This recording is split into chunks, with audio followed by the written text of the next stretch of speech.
Ano ba pangarap nyo? Ang pangarap ko, maging doktor. Ang pangarap ko, magkaroon ng cake sa birthday ko. Bakit wala pang pambili ng cake? Kasi wala kaming pera eh. May kwento ako sa inyo. Ang kwento ng paru-paro at ng langgam. May isang paru-paro sa isang hardin ang nag-iipon ng tapak para sa kanyang paglalakbay sa buwan upang buuin muli ang kanyang nasirang pakpak. Ang pinakamatamis na katas ng rosas sa hardin ang kukumpleto sa kanyang tapang, subalit hindi niya ito kayang kunin.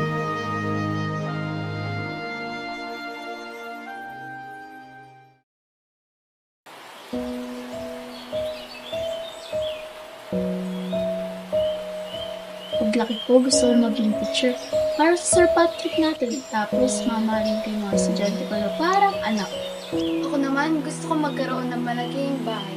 Hindi kita papapasukin. Talaga? Sige, kung daw yung estudyante ko yung anak mo, gagawin ko yung grade 70, ka-guidance ko na rin, kick out ko na rin. Talaga? Oo, talaga. Ako naman, pangarap ko magkaroon ng cute sibling ko. Chocolate at school. Tapos, party na rin. Yun lang. Para sa kanyang kaibigang paru-paro na malayang makalipad, gagawin ng langgam ang lahat para makuha ang katas na magbibigay tapang sa kanyang matalik na kaibigan. Ano pong ginawa ng langgam? Nagawa niya po ba ng langgam? Dahil mahal ng langgam ang paru-paro, sinubukan niyang kunin ang katas. Kahit pa ang suyurin ang masukal na daan patungo rito.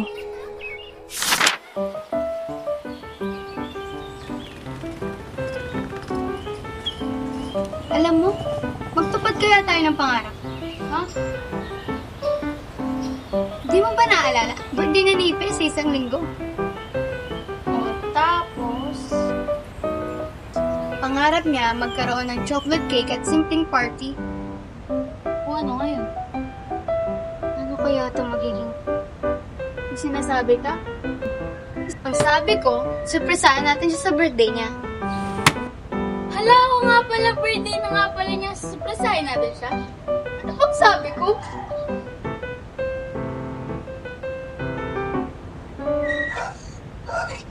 Pero saan na ako ng pera?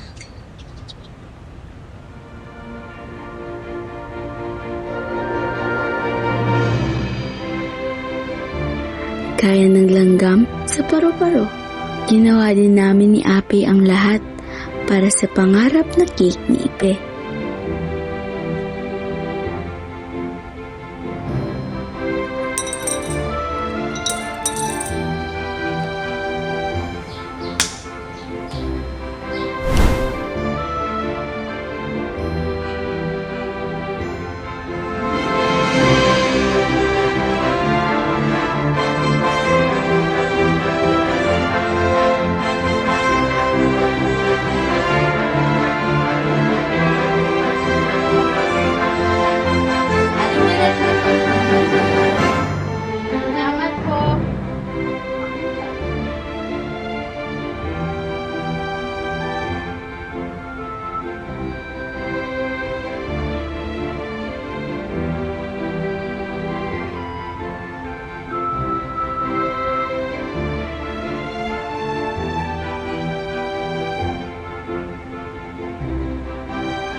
Kulang pa rin talaga. Try kaya natin humingi sa mga magulang natin.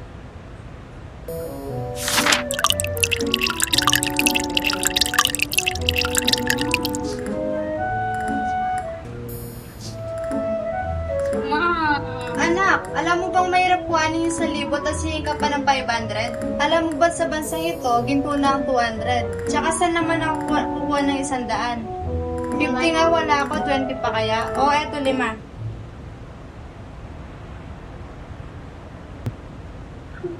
Hihi po sana po kami para kay Ipe. Sigilisayan po namin siya. Pero hindi pa po yung ipot po namin. Pasensya na wala talaga eh. Ito nga ang ginagawa ko ngayon. Pambayad lang kay Aling Nena. Umahaba na kasi listahan natin sa kanya eh. Oh, eto 20. Oh. Eto lang pera ko eh. Ma, okay na po ito. Salamat po. Nga pala anak ko ulit ng sardinas at bigas kay Aling Nena. Palista na lang kamo ulit. Sige po, ma. Mahirap lang ang buhay namin magkakaibigan. Subalit, mayaman naman sa pagmamahal. Kaya lang si Ape,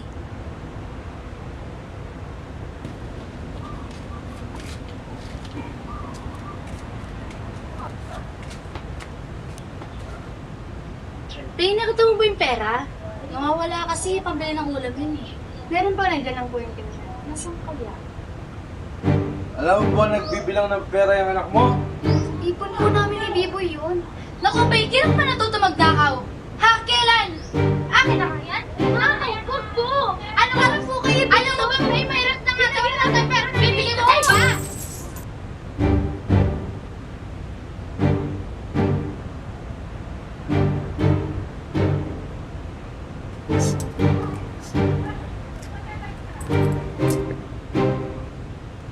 Ikaw nga ba eh. Mahirap na tayo. Ano nakakapagsugal ka pa? Aba! Bastos kang bata ka! Gusto pa po kayo. Nakakapag-inom pa po kayo ng alak.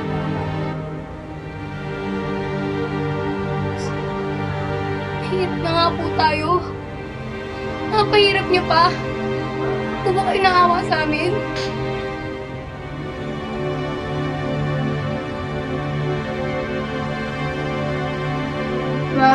Pa, kailan niyo po kaya ako mabibili ng birthday cake? ginawa pa rin namin ni Ape ang lahat para sa birthday ni Ipe. Kaya lang nawala namin ng pera. Gumawa na lang kami ng cake mula sa natitira naming barya. Ginayan namin ng langgam na kumuha ng katas sa pangalawang pinakamatamis na rosas. Nang malaglag niya ang katas na para sana sa tapang ng paru-paro.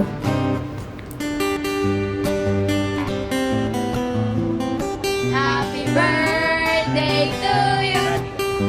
Happy birthday to you.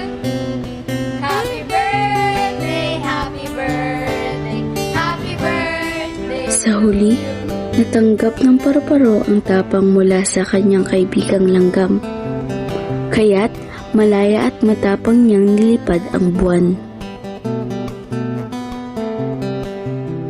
Mahal namin ni Ape at Ipe ang isa't isa, kaya't ang pangarap ng isa ay pangarap naming tatlo. Nangako kami kay Ipe, natutuparin namin taon-taon ang kanyang pangarap. Hayaan mo, Joyce. Gagayahin ko ang langgam. Tutuparin ko ang pangarap mo. Ba't mo gagawin yan? Kasi kaibigan kita at kaibigan ko.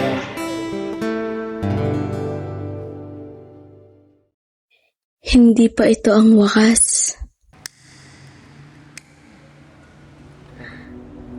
Sa ika-12 pagkakataon na binigyan namin siya ng cake, Sana maging mapayaban na kayo.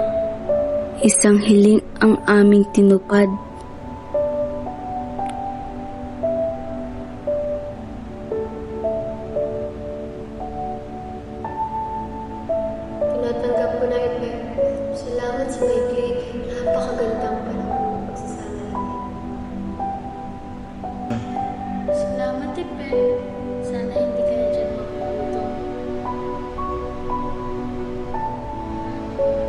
bata pa lang si Ipe, alam na namin may sakit siya.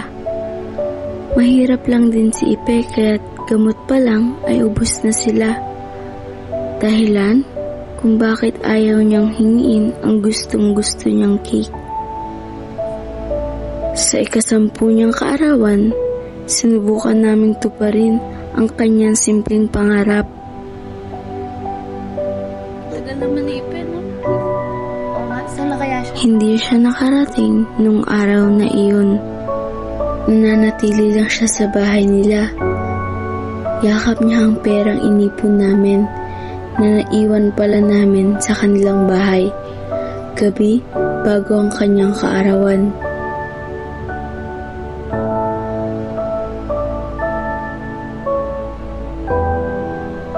Papa Jesus, may birthday cake po ba dyan?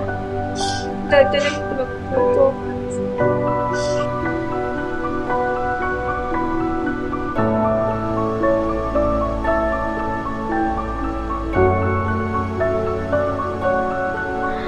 Nabigyan namin siya ng tapang na harapin ang kamatayan.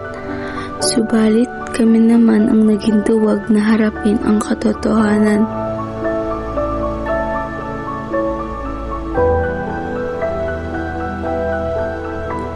Sa pagkakataong ito, pinapalaya na namin siya. Ang pangarap naming birthday ay sa wakas natupad na. Kaya ng paru-paro, lumipad ka nawa ng malaya. Muli mong buuin ang nasira mong pakpak. At sa panahong handa na kami ng langgam na muli kang makita, sunduin mo kami at sabay nating tikman ang pinakamatatamis na katas ng mga bulaklak sa langit.